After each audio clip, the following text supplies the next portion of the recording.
अरे लाशें जलाने के लिए जगह नहीं थी। उस समय भी सारे मंदिर मस्जिद के दरवाजे बंद हो गए थे। उसको ठीक करने के लिए कौन तैयार हुआ? मैं आप लोगों से पूछना चाहता हूं, उसको ठीक किसने किया? उसको ठीक डॉक्टरों ने किया, साइंटिस्टों ने किया। वो कैसे किया? वो पढ़ लिख करके साइंटिस्ट बने, डॉक्टर बने, इसलिए उन्होंने इलाज किया। और उनको भी पढ़ने लिखने का अधिकार बाबा साहब अम्बेडकर के लिखे हुए संविधान ने दिया। प्रधानमंत्री जी, आप नंबर 1 रेलवे की बात करते हैं, नंबर 1 रोड की बात करते हैं, नंबर 1 रेस्टोरेंट की बात करते हैं। एक बार नंबर 1 न्याय की बात कर लेते तो बहुत अच्छी बात है।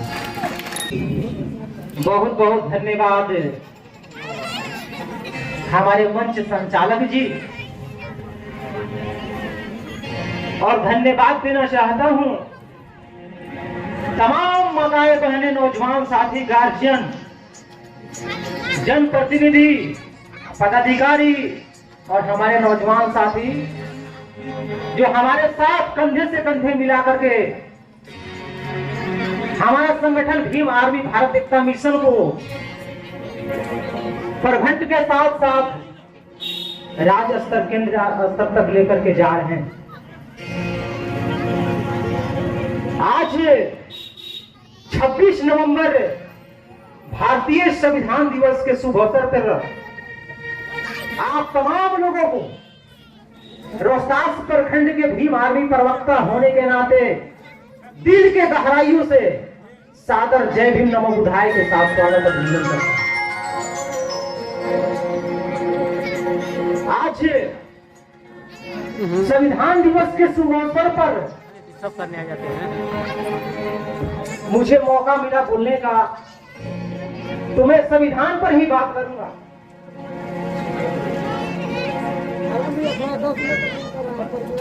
पहले हम लोगों को समझना होगा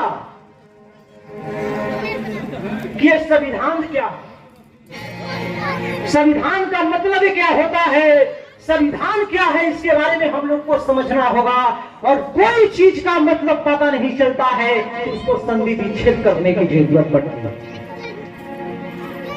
संविधान का मतलब ही होता है सम प्लस विधान। सम मतलब होता है बराबर, विधान मतलब होता है सबका अधिकार का लिखा हुआ शब्द। ये जो भारतीय संविधान बाबा साहब अम्बेडकर ने लिखा है, वो भारतीय संविधान में सभी लोगों के लिए बराबर अधिकार लिखा है। इसीलिए हमारा बुक का नाम है संविधान। इस संविधान में सारी समस्या का समाधान है।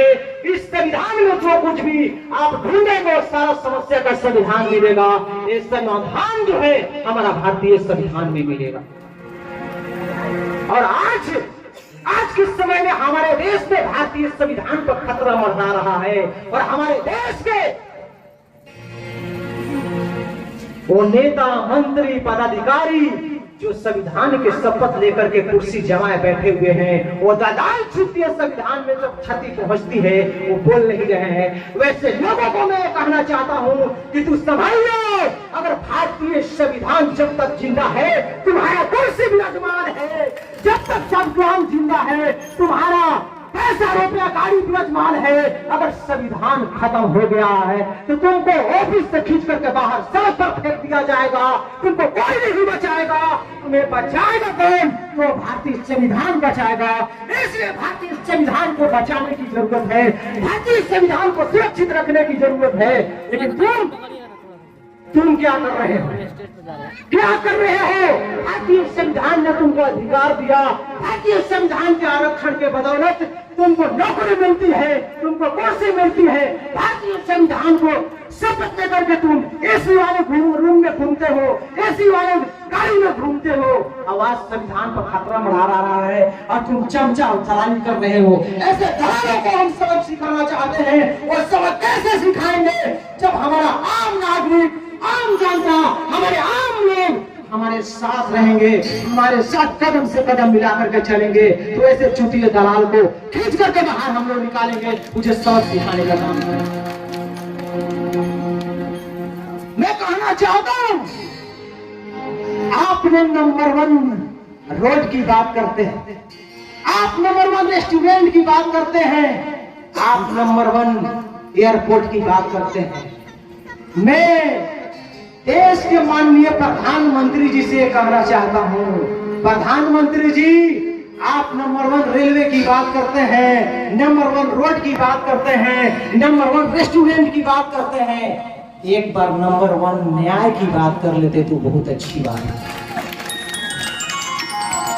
न्याय की बात कर लेते माननीय प्रधानमंत्री जी तो बहुत अच्छी हो जाती, क्योंकि आपको पता हो या ना हो, हमें पता है कि डिस्ट्रिक्ट कोर्ट से लेकर के हाई कोर्ट से लेकर के सुप्रीम कोर्ट तक अभी वर्तमान में 5 लाख केस लंबित है। 5 लाख केस लंबित का मतलब समझिए, अगर एक केस में 6 आदमी को आप लेते हैं तो 5 से 6 में आप मल्टीप्लाई करिए, गुना करिए, कितना होगा? 30 लाख।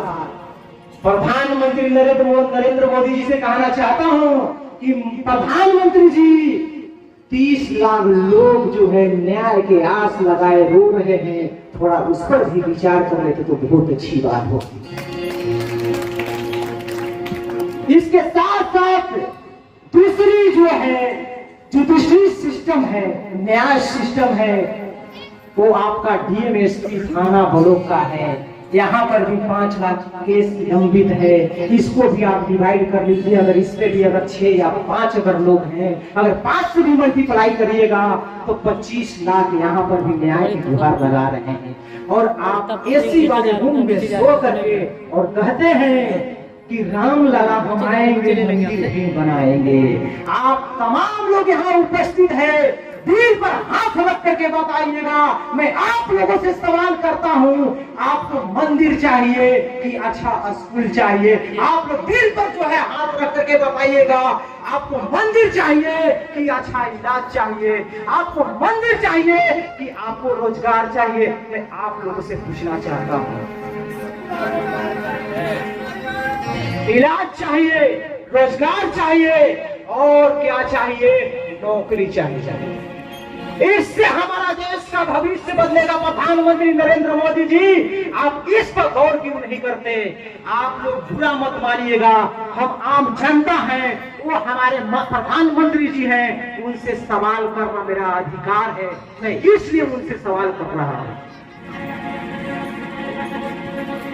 आप सभी लोगों को ये पता होगा कि हमारे देश में एक बहुत बड़ी विपदा आई थी, बहुत बड़ी विपदा आई थी। उस समय के बाद मैं आप लोगों को बताना चाहता हूं, जिस समय हमारे देश में कोरोना से हाहाकार मचा,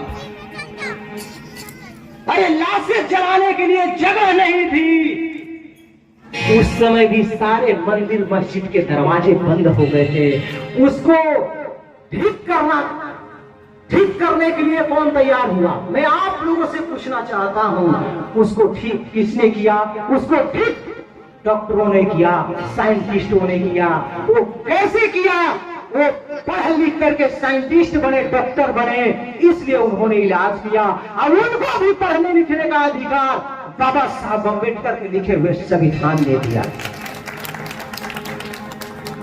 लेकिन आज क्या हो रहा है? मैं एक बात और कहना चाहता हूं, उनसे कहना चाहता हूं, जब घर का बड़ा बेटा रास्ता भटक जाता है तो घर जो है अच्छे से नहीं चलती है। यानी मेरे कहने का मतलब है, देश का सबसे बड़ी आबादी ओबीसी का है। आज ओबीसी समाज भटका हुआ है, इसलिए हमारा देश का स्थिति बदतर होते जा रहा है। जिस दिन हमारा ओबीसी समाज हमारे साथ मिलकर के चलना शुरू कर देगा, हमारे देश को सोने की चिड़िया बनाने से कोई नहीं रोक सकता है। लेकिन मैं शर्मिंदगी महसूस करता हूं, इसलिए कि मेरा बड़ा भाई रास्ता भटका हुआ है, उसको लाइन पर लाने की कोशिश कर रहा हूं। मेरे भाई आप लाइन पर आइए और आकर के हमारा सहयोग करिए और सहयोग करके देखिए। लेकिन ऐसा नहीं है। आज हमारे माताएं बहनें बैठे हुए हैं, तमाम लोग बैठे हुए हैं, यहाँ भीड़ की जरूरत नहीं है। आग लगाने के लिए एक चिंगारी ही काफी होता है। आप एक भी रहते तो वो सुनील सुमन भीम आर्मी का प्रवक्ता इतने ही चिल्ला करके बोलता, और 50,000 भी रहते इतने ही चिल्ला करके बोलता। याद रखना, मैं आपको एक कहानी कहता हूँ, उस कहानी को आप लोग गौर करिएगा। जंगल में आग लगी हुई थी, सारे जानवर तमाशा देख रहे थे। आग लगा हुआ था, जंगल जल रही थी, सारे बड़े बड़े जानवर खड़ा होकर के तमाशा देख रहे थे। एक छोटी सी चिड़िया अपने चोंच में पानी भर करके उस आग पर डाल रही थी, और सारे जानवर हंस रहे थे, कह रहे थे कि अरे बेवकूफ चिड़िया, तुम अकेले इस आग को कैसे बुझा पाओगी? तुम बेकार की मेहनत कर रही हो, तुमको ये मेहनत सफल कभी नहीं होगा। वो चिड़िया ने प्यार से जवाब दिया कि याद रखो मेरे भाइयों, जब इतिहास दिखाएगा तो मुझे आग बुझाने वाली में नाम आएगा, तुम लोगों को तमाशा देखने वाला में नाम दिखाएगा, ये याद रखना।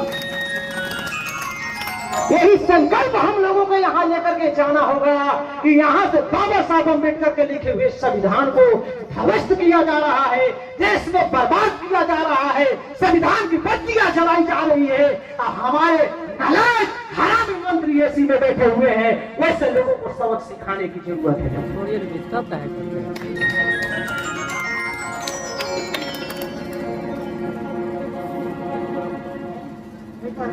आज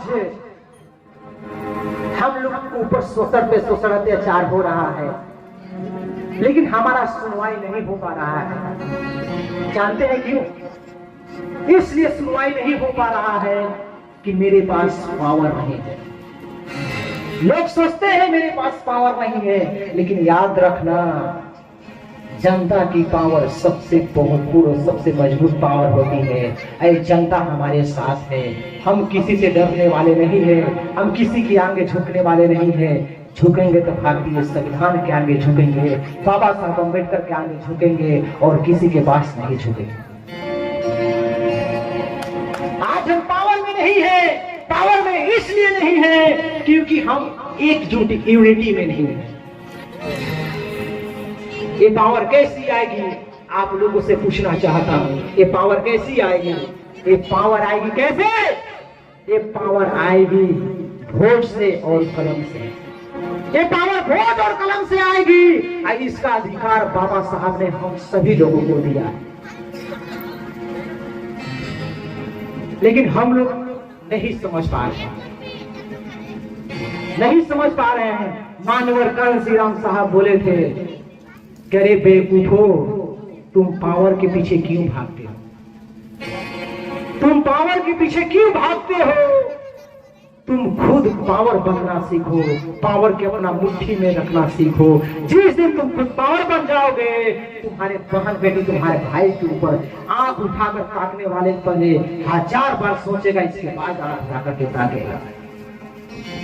लेकिन हम लोग नहीं समझ पा रहे।